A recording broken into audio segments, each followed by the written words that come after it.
Hello and welcome everyone to Cafe. I'm Carissa Clark. And I'm Clarence Reynolds. It is great to be back with you to share all of the fun and exciting events happening this week. You know, I had a chance to see a sneak peek of something that is coming, and it's really amazing. The Orlando Science Center is building a Cinedome that is going to be really outstanding. So we got a hard hat tour, and we want to show you, this is the before, and then we'll show you the after later, but just take a look and see what is going to be one of the best attractions in Orlando. Take a look. This. Good.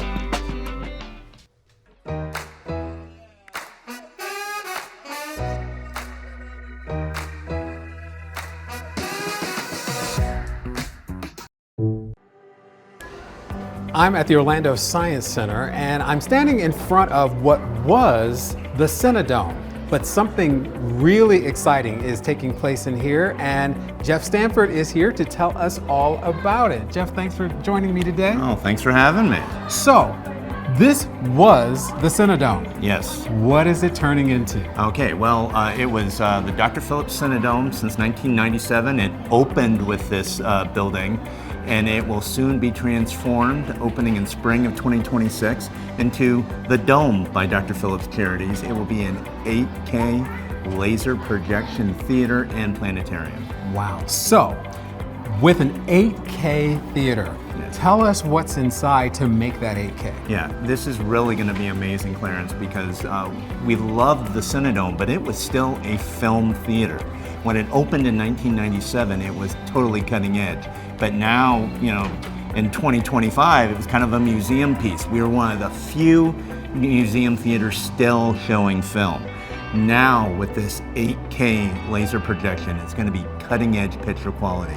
We will still do giant screen documentaries, crystal clear imagery. We'll be able to do laser light shows. Everybody has affection for the old Pink Floyd laser light shows, but we'll also be able to do new content. So all the Swifties will be excited by these new laser light shows. But what we're especially excited about is this planetarium content. We haven't been able to have planetarium shows at the Science Center for such a long time. In our history, back when we were the John Young Museum and Planetarium, truly was that planetarium show content. So we will be able to take you on a tour of the universe in a way that you've never been able to before. Just amazing imagery. We'll be able to look at the night sky the evening you were born. We will be able to look and explore into the future what the next solar eclipse will look like. If you want to go beyond the Milky Way and look like what things will look like in Alpha Centauri, we will take you there. Really an experience that you can't get anywhere else. So very excited for the immersive education and entertainment we'll be able to provide with this new renovated theater. And you mentioned two things that are really interesting. It is both education and entertainment, because this is almost like a classroom that comes to life. Very much so, and everything we do at Orlando Science Center is dedicated to inspiring science learning for all. We want to show you science at work in your life. We want to inspire curiosity. We want to engage you in an educational journey, and that happens when you are entertained, when you're excited. You know, you learn more while you're having a good time. So this is truly an effort to immerse you in astronomy, to ignite that curiosity to learn more, and provide this in a way unlike any way you've experienced before. So the Dome by Dr. Phillips Charities is under construction, but I'd like to see inside. Can I go inside? Absolutely. I've got Stephen Holt waiting inside to show you around. All right, let's go in there. Okay. Thank you.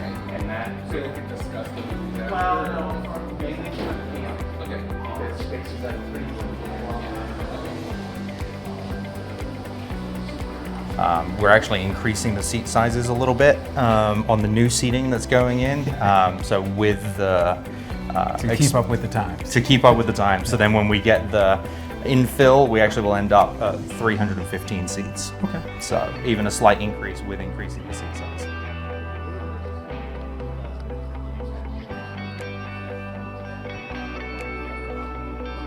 So this will allow us to reskin the dome. So we take down the screen that you see here that was original, and it gets replaced. The frame stays, it's been recertified. So From the top to the bottom, How tall is it? 8 stories. Okay. Wow.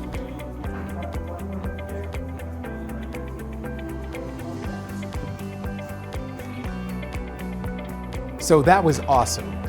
But it's going to be even more awesome in the spring of 2026 when it's complete here at the Orlando Science Center. So make sure you make plans to come and see the Dome by Dr. Phillips Charities.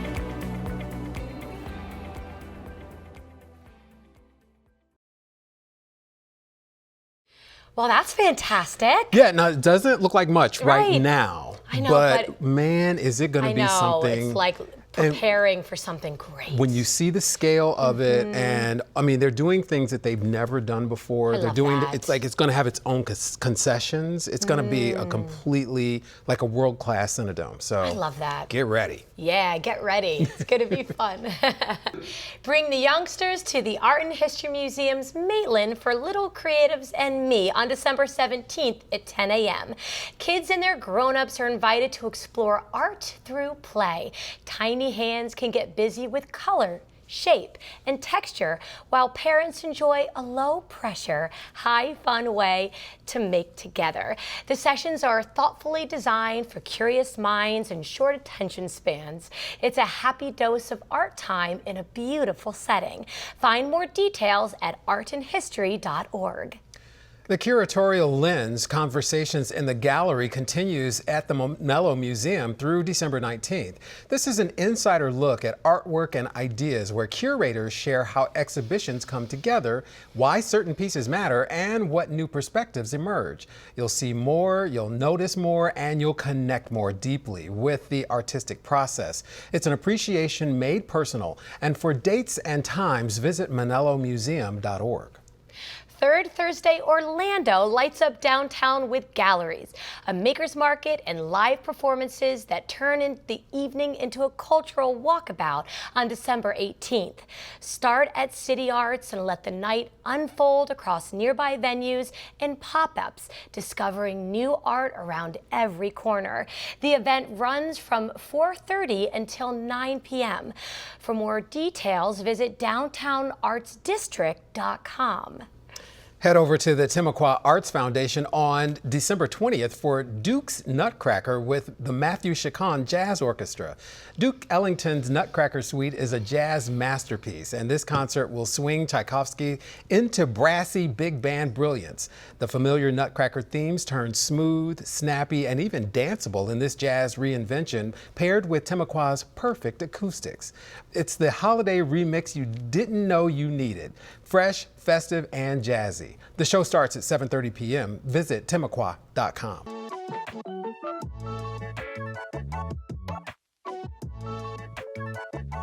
Tucked away in the historic, quaint little town of Gotha is a wonderful experience for those of you who love the outdoors and love plants and love just really being with nature. It's called Kneeling Gardens. And Angela Withers is here. She is the president of the board there to tell us about the whole thing. What is Kneeling Gardens and what is it all about? Kneeling Gardens, we like to think, is sort of one of the magical little not well-known places in Orange County. But we're gradually becoming better known, and we want to become more so. It was the historic home and garden of Dr. Henry Kneeling, who was from Wisconsin, and he bought the property in 1886 because a friend who was traveling down in Florida told him that a Mr. Hempel was creating this little, what he called a German colony in the wilds of what became known as Gotha. And this was something Dr. Kneeling was curator of the Milwaukee Museum. He was an ornithologist, amongst other things, but he loved tropical plants. And this friend said this would be a place you could grow them year-round instead of in a greenhouse up in the cold. So he bought the property sight unseen, about 40 acres originally, came down in 1886, and from then on every winter would come down and spend time there, introducing plants, experimenting with plants. He was an extraordinary plantsman. And this garden of his, and he had 30 or 40 acres originally, it became a mecca for travelers in the early part of the 20th century. People who had never seen these fabulous tropical plants and caladiums. He's known as the father of caladiums. He was growing all of these on this site.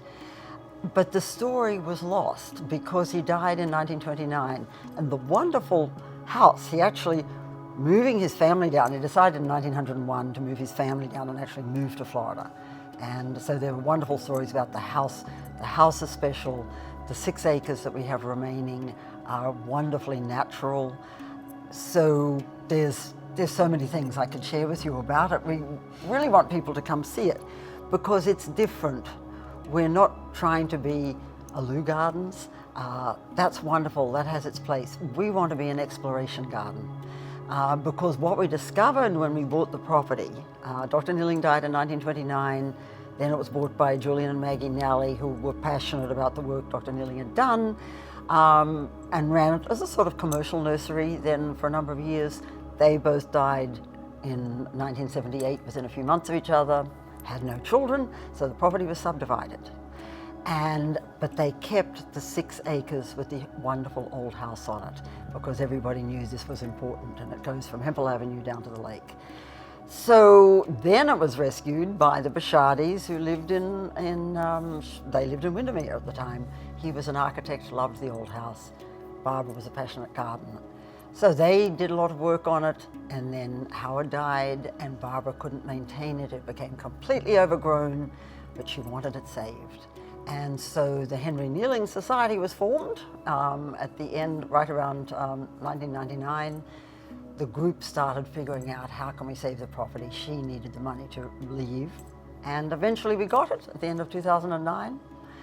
And when you come and visit us, you need to know that when we bought it 13 years ago, our non-profit, it took a machete to get around the property. It was completely overgrown. Kudzu and air potato and cat's claw begonia and running bamboo. But here was this wonderful old house and a wonderful story and still amazing plants all in amongst us. And we said, we can make this work. You know, you mentioned the tropical plants. How does it differ from other botanical locations in Central Florida? Well, it's a mix. And when I say tropical, there are some more subtropical, is a little bit more appropriate. People would talk about coming and seeing his tropical plants, and some of them are.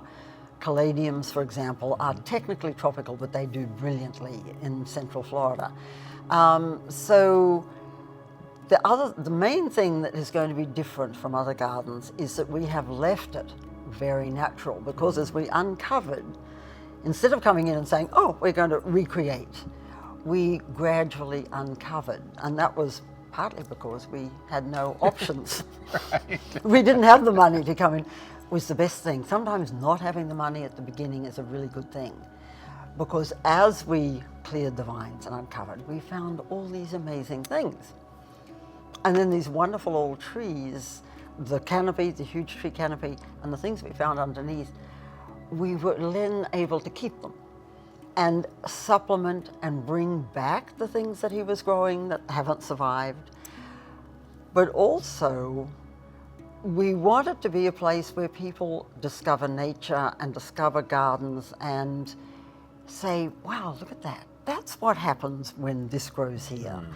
When a tree falls down, we keep a lot of the fallen logs, and then we all watch the amazing fungi, and we put bromeliads on them, or we hang orchids.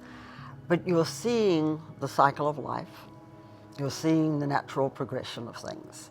And that's where we're different. We don't just move out the flowers when they're dead. We trim them back. And from those humble beginnings, are there now signature events that happen that people can come and engage with Nealing Garden? We do, and those are fun. We've got one coming up, but we do about 3 a year, essentially, and one in the spring that's more of a morning caladium event, caladiums, canvases, and coffee, and we'll have artists painting the gardens and music and coffee and goodies and usually some mimosas and things too, to make it fun. And then in the fall, we've got one coming up now, it's called Owl Prowl, and sort of fall themed, but that is our main sort of fundraiser. But we again have artists painting, because artists just love the place, because it's different. It's not the usual, here are some beautiful flowers, here's some this, it's discovery. And so they love and find their little area. So we again have live music, we have wine. It's an art and wine wander, and you can wander through the gardens. And we also have owls, because the Avian Reconditioning Centre bring us some of their rehabilitated owls. And our own owls, who we have lots of them, they get a little bit territorial and they'll hang out and go, So we have to put the visiting owls under a canopy so that they don't feel too threatened by the owls, you know. But it's a delightful event, and you can chat to the artists and sample beer and nibbles and, you know, taste the food. So that's fun. Holiday event in December is our community event. And that is a Saturday right before the holidays. And we have nature-themed vendors, we have activities for the children. The wonderful old house is all decorated, and we usually have Santa, and an elf usually helps him on the front porch, and families can come and have their photographs taken. Very nice. Well, Angela, thank you so much. And if you haven't been to Neerling Gardens, it is in Gotha, and it is a wonderful experience for people who love nature, who love plants, and who really love the outdoors, and want something that's really unique in Central Florida. So thank you so much for sharing that with us. Well, thank you. It has been a pleasure, Clarence. We appreciate it. We welcome everyone. Just go to our website first, because we're not open all the time because we don't have enough staffing yet. It's just we volunteers mostly. Great. So check out the website first. first. Thank you. There we go. All right. Thank you. Join the Winter Garden Heritage Foundation and Opera Orlando for 2 powerful performances of All Is Calm, the Christmas truce of 1914 at the historic Garden Theater. The production recalls the true story of a night when enemies laid down arms to share Christmas carols and show humanity. The quiet power of the piece lingers long after the final note, making it a wonderful addition to your holiday season. There are shows on December 20th and 21st. For performance times, visit WGHF.org. Orlando Sings presents its 5th annual A Solera Solstice, a luminous holiday concert featuring music for Christmas, Hanukkah, and Kwanzaa, alongside new classical and multicultural works that reflect on the year's longest night and the light of hope entering the world. It takes place at the Orlando Museum of Art on December 21st at 7 p.m. This will be a solstice you can hear. For more information, visit orlandosings.org. The Milk District's Holiday Milk Mart arrives with rows of local makers, live music, and a festive come and stay a while energy. Hunt for one-of-a-kind gifts, snack from food trucks, and enjoy the neighborhood's creative, laid-back vibe. Street by street, the market becomes a holiday hangout. You'll check out your list and have fun doing it. It takes place on December 21st from noon to 5 p.m. Check out milkmarketorlando.com. That is one of 2 things that I think I'm going to do. Oh, I love that. I've heard Opera Orlando's All Is Calm is spectacular. Oh, I love like, that. Okay. Just like Really? jaw-dropping. Okay. Amazing. So I really want to see I need that. a little jaw-dropping Yeah, amazing in my I've life. heard it's Don't really you? good. Right? Yeah. I think the reality is that if we don't make plans, nothing happens. Exactly. Right? And I think it's a really good thing to have something to look forward to. Make memories. Yeah. You know, I saw this interesting little clip on social media, and this mom was talking to the teenage girl and said, "What did you get last Christmas? Tell me 3 gifts." The girl couldn't say anything. And then the mom says to the girl, "Where did we go for our family vacation last year?" And she knew. Of course. Make the memories, Yep. right? Yeah, do it. Live and in person. Live and in person. IRL, as the young folks say. That sounds good. Well, that wraps up this week of events. If you have one you'd like to share with us for next month, send us an email at cafe@ocfl.net. I'm Carissa Clark. And I'm Clarence Reynolds. Remember to join us next week to see what's new and exciting in your community.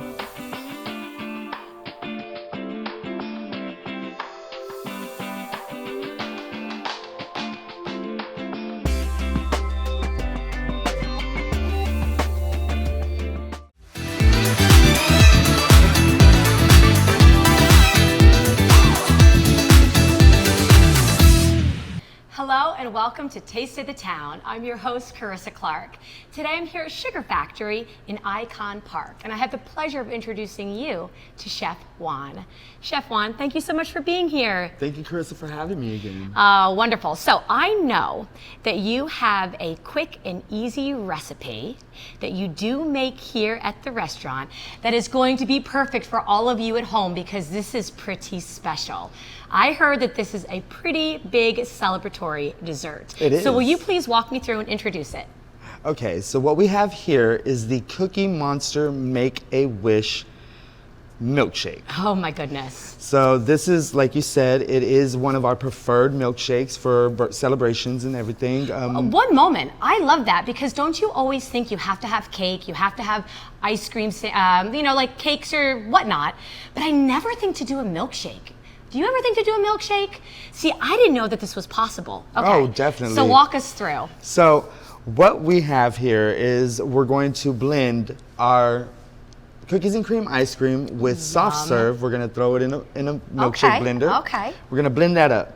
Okay. So what we So do is it just the regular ice cream and we're just blending it into liquid form? It's yes, just that we're simple? just making it a shake so that way it's thick and creamy. Easy and peasy, thick and creamy. Simple. Sounds delicious. Nothing All right. hard. Okay. So what we're gonna do is we're gonna take our milkshake Okay. and we're going to pour it into our cup that's already been decorated with cookies. That's what this chocolate chip So cookie it's is just for. chocolate syrup down the front. It's chocolate icing down the front with Oh, cookies, icing. with chocolate chip cookie pieces and chocolate chips actually connected to the glass. Okay, so that's what it is. It's chocolate icing, and then you end up sticking the chocolate chips. I have to tell you, this is perfect if you want to invite your kids or grandkids into the kitchen. This is core memories. This is what makes a childhood, and it's something they can hold on to and love as an adult. Okay, so keep going. So what we're gonna do now is we're going to pour our cookies and cream milkshake into the cup and leave about a finger space from the top because we gotta Okay. add a whipped cream to this. Oh, of course you do. Yeah, All right, I'll take that definitely. from you. All right. Beautiful. So the next thing we're going to do is we're actually going to add our straws beforehand. Ooh, and those are super cute. So let's play up the super cute straws at home. Yeah, definitely, always Okay. bring a super cute straw. Then we're going to add just a good layer of whipped cream All like right. that. Okay. All right, so what we're gonna do now is, remember that we have an Oreo stuffed cookie, Wow. and we're gonna set that right up against those straws. Oh, come on. Right there. Okay. So now, here's where it gets fun. Okay. We have a blue frosted Cookie Monster donuts. Okay, so that's definitely easy enough. Again, so we're gonna sit there and place this right, oop, Oh, the stop. eyes fall out. That's okay. That's okay. Eyes are falling out. All right, so we got our donuts sitting there. I think Cookie Monster's ready to party. He's ready to celebrate. That's what I see. Okay. All right, so what we'll do is we're actually gonna place this on a plate. Okay. So that way it doesn't get all messy and everything when we bring it to the table. This is what memories are made of. Okay. And lastly, are we adding anything else? Lastly, we're gonna add this Cookie Monster cupcake Oh, right that's there so on the side. cute. So that way we'll actually sit there. Most times you can sit there and get it with the regular birthday candle, or you can order one of the sparklers for the special celebrations. Okay. And what do we have here? We have a little bit of chocolate chips? These are chocolate chips. These were for the sides of the cup. Oh, got you. Yeah, Okay. We can add a little All more. right. I mean, is there ever really enough? Never. It's never enough. There's It's never enough. So obviously there's 2 straws to be able to hold up the cookie. Yeah. But I mean, does this mean we have to share? Maybe we're sharing. Then we're sharing. Oh, we're sharing. Yeah. Okay. So I'm just gonna lean in and I'm gonna so delicately. That is so good. That is so great. I mean, aren't you inspired? I'm completely inspired. This feels super reasonable, and this is where we can make memories that last a lifetime. Thank you, Chef Juan, for being here. I do appreciate it. And please go to our website for more details. I do invite you to come back here to Sugar Factory for your taste of the town. Until then, I'll see you around town.